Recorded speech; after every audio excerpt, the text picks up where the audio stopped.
Hello friends, hope you are doing well. So today's video topic is if you are unable to format or reset your Windows operating system and you are getting this kind of error window, there was a problem resetting your PC.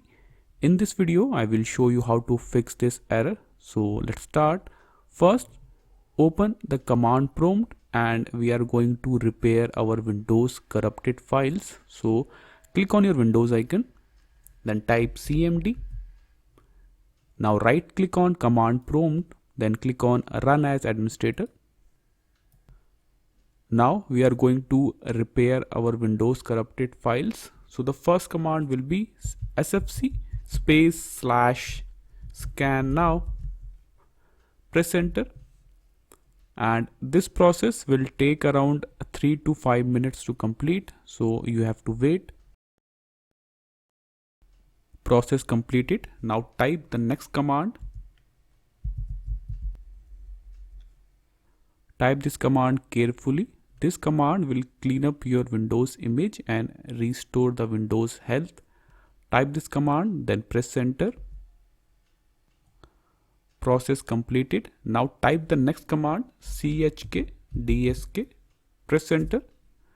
This command will check your disk errors and it will take a couple of more minutes. Process completed. Now cut this window. After that, restart your system and check. But if you are still getting the same issue, now move on to our next method. Open command prompt again, type cmd, then right click on command prompt, click on run as administrator, click on yes. Now you have to type one more command. So the command will be reagent c /enable, then press enter. Operation successful.